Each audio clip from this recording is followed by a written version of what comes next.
नमस्कार मेरे प्यारे साथियों, कैसे हैं आप लोग। स्वागत है आप सभी का हमारे YouTube चैनल सिलेक्शंस क्लासेस में।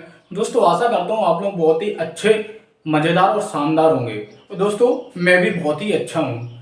तो दोस्तों शुरू करते हैं अपने आज की। रेलवे में कोई भी किसी भी एग्जाम हो, चाहे एनटीपीसी हो, चाहे फिर ग्रुप डी हो, चाहे फिर सीबीटी 1 हो, कोई भी रेलवे का एग्जाम हो, जो मैं आज मैथ्स के क्वेश्चन कराने के लिए आपको जा रहा हूँ, तो हर पेपर में आपको काम आएंगे।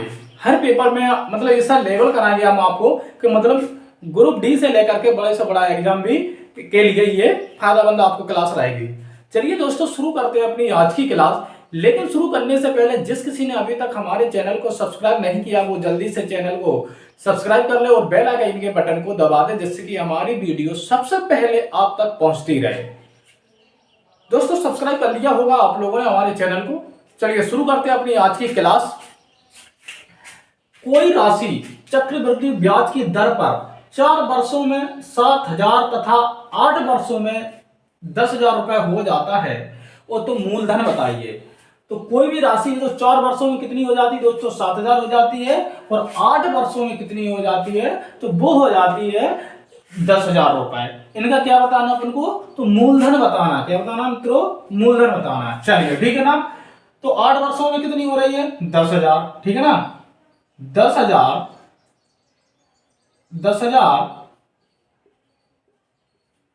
अपॉन 4 वर्षों में कितनी हो रही है, तो 7,000 हो रही है। कितनी हो रही है, 7,000 हो रही है, ठीक है ना। कितनी हो रही है दोस्तों, 7,000 हो रही है। 7,000 हो रही है कितने वर्षों में, तो वो 4 वर्षों में हो रही है, ठीक है। कितने वर्षों में हो रही है, 4 वर्षों में। काटा पड़ी कर लो, 1 0 से 1 0, 2 0 से 2 0, फिर 0 से क्या 0, कट गया ना। कितना बचा है, तो बचा है 10/7। कितना बचा है, 10/7 बचा है। 10/7 बचा है ना। 10/7 बचा है। अपन को निकालना क्या, क्या पूछा इन्होंने, मूलधन। मूलधन पूछा है तो 7,000 को इधर ले आएंगे, 7,000 को ले आए, ठीक है ना। जब 0 से ये वाला 0 काट दो, 7 का मल्टीपल है 7 में कर दो, 7 7 4900। आंसर कितना आ गया अपना, मूलधन कितना आ गया दोस्तों, मूलधन आ गया 4900। अच्छा ऑप्शन देखिए कौन सा है, जरा बी वाला ऑप्शन सही है। कौन सा, बी वाला ऑप्शन सही है, 4900 अपना आंसर आ गया, ठीक है ना। तो कौन सा आ गया, बी वाला, समझ आया ना। अगला क्वेश्चन देखते हैं। एक वृत्त का व्यास डैश है, एक वृत्त का व्यास डैश है, यदि केंद्र से 12 सेंटीमीटर की दूरी पर, केंद्र से 12 सेंटीमीटर की दूरी पर जीवा की लंबाई 10 सेंटीमीटर है, ठीक है। इसको भी करते हैं। पहले अपन क्या करेंगे, एक केंद्र बनाएंगे, वृत्त बनाएंगे, वृत्त बन चुका है, और एक इसको बनाएंगे केंद्र। क्या बोला, यदि केंद्र से 12 सेंटीमीटर की दूरी, केंद्र से 12 सेंटीमीटर की दूरी पर जीवा की लंबाई 10 सेंटीमीटर, जीवा की लंबाई कितनी है, तो वो है दोस्तों 10 सेंटीमीटर। कितनी है, तो पूरी कितनी है, पूरी है 10 सेंटीमीटर। जीवा पूरी कितनी है, 10 सेंटीमीटर है, ठीक है ना।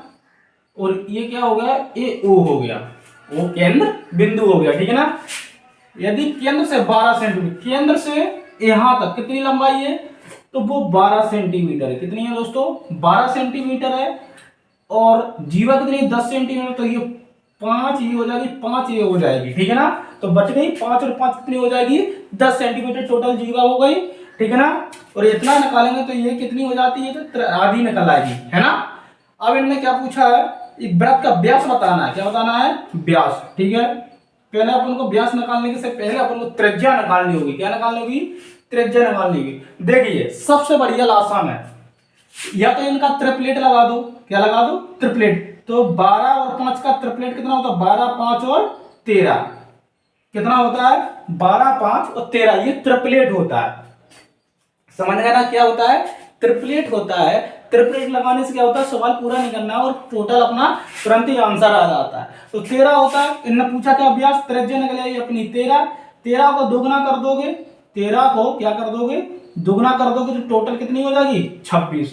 कितनी हो जाएगी, 26। 26 आ गया अपना व्यास, ये आ गया अपना आंसर। समझ गए ना। चलिए अब इसको थोड़ा हम डिटेल में देखते हैं। अगर ट्रिपलेट याद नहीं है तो क्या करना है उस वक्त पे, उस वक्त में करना अपन को 12 का वर्ग, कितने का वर्ग, तो 12 का वर्ग 144, 12 का वर्ग लेंगे कितना हो जाएगा 144, प्लस 5 का वर्ग लेंगे कितना हो जाएगा 5 का वर्ग, तो 5 का वर्ग हो जाएगा 25, ठीक है ना, कितना हो जाएगा 25 हो जाएगा। समझ रहा है ना ध्यान से।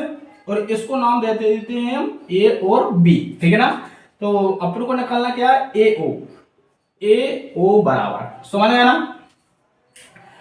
अब देखो क्या करना है, 12 का वर्ग कितना है 144, प्लस 5 का वर्ग कितना है 25, वर्गमूल चढ़ा दो। 144 और 25 को जोड़ेंगे कितना हो जाएगा 5 4 9, 5 4 9, 4 2 6 और 1, ठीक है ना। अब 169 का वर्गमूल लेंगे तो कितना आएगा, वो 13 आ जाएगा, कितना आ जाएगा 13, ठीक है ना। तो ए आ गया अपना ए ओ, समझ गए ना। और अपन को क्या बताना है, तो जी व्यास व्यास बताना है, 13 का दोगुना करेंगे बराबर में 26, ये अपना आंसर आ गया, निकल आया। फिर ये दूसरा तरीका है, ठीक है ना दोस्तों। चलिए अगला क्वेश्चन देखते हैं। यदि 7b माइनस 1/4b बराबर 7, तो 16b square plus 1/49b square का मान क्या है। अलजेब्रा का सवाल है दोस्तों। चलिए सॉल्व करते हैं इसको। इसको सॉल्व किस तरीके से करेंगे, देखिए क्या है 7b माइनस के 1/4b बराबर में 7, लेकिन यहां लिखा बदला के, यहां लिखा है 16b स्क्वायर प्लस के 1/49b स्क्वायर। तो दोस्तों पहले तो अपन को इसमें इनको कन्वर्ट करना पड़ेगा, किस तरीके से करेंगे देखते हैं। चलिए तो 7b माइनस 1/4b बराबर में 7, ठीक है ना, बराबर में 7। इनमें क्या करेंगे अपन, दोनों तरफ दोनों तरफ दोनों तरफ दोनों तरफ 4 बटे, दोनों तरफ क्या करेंगे दोस्तों, दोनों तरफ दोनों तरफ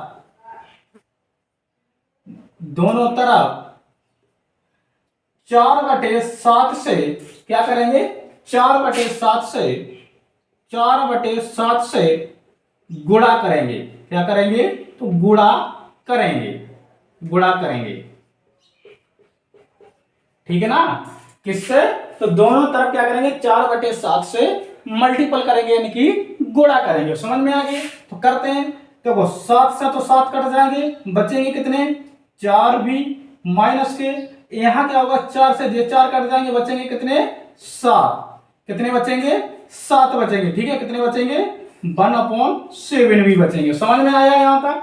चलिए और बराबर इधर क्या हो जाएगा 7 गुणा में 4/7, 4/7, तो 7 से जे 7 गए तो बचे कितने 4, तो हम डायरेक्ट लग रहा है कितना बचे यहाँ 4 बचे, कितने 4 बचे। समझ में आया यहां तक, बहुत अच्छे। अब क्या करेंगे दोस्तों, दोनों तरफ यहां लिख देता हूं मैं, दोनों पक्षों का वर्ग करेंगे, क्या करेंगे वर्ग करने पर, वर्ग करने पर, ठीक है ना, दोनों पक्षों का वर्ग करने पर करते हैं दोनों पक्षों का वर्ग।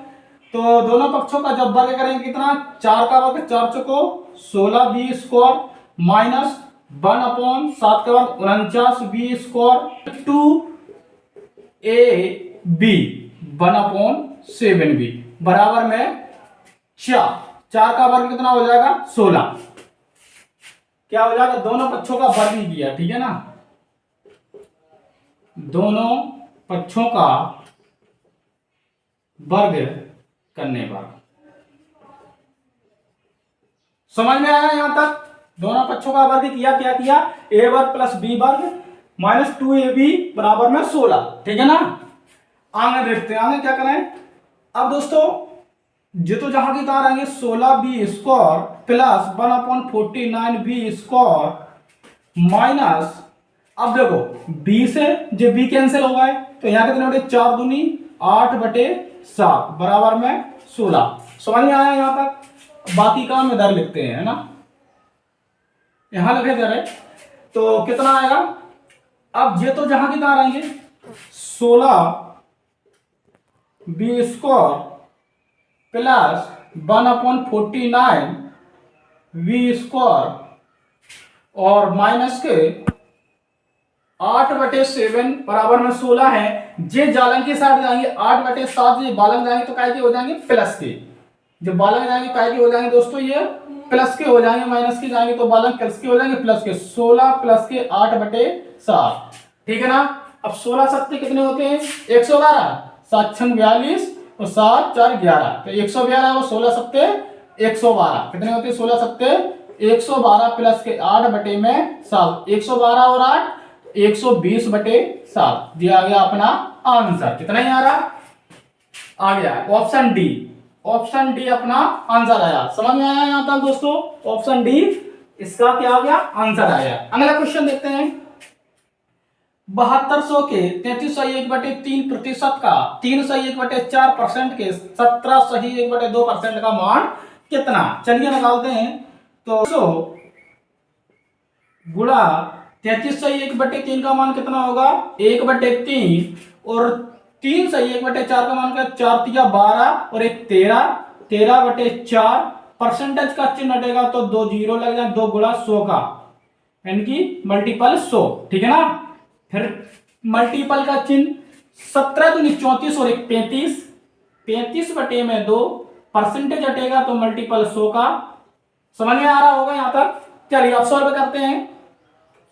जो 2 शून्य से जो 2 शून्य चले जाएंगे, 4 तिया 12, 12 छम 72, 2 एकम 2, 2 तिया 6। अब क्या करना है, अब सीधा मल्टीपल कर लो, है ना। अब सीधा क्या कर लो मल्टीपल, 13 तिया 39, 39 मल्टीपल 3 और 5 यानी कि 35। तो इनका जब अपन मल्टीपल करेंगे तो मल्टीपल और बटे में 100 से भाग भी देना पड़ेगा। जब मल्टीपल करेंगे तो कितना आएगा 13.65। ये अपना आंसर आ जाएगा। ऑप्शन में है क्या, हाँ है, ऑप्शन नंबर सी इसका आंसर हो जाएगा। ठीक है ना दोस्तों। तो ये रही थी आज की अपनी क्लास दोस्तों। और दोस्तों क्लास आपको कैसी लगी ये हमें अपने कमेंट बॉक्स में जरूर बताएं।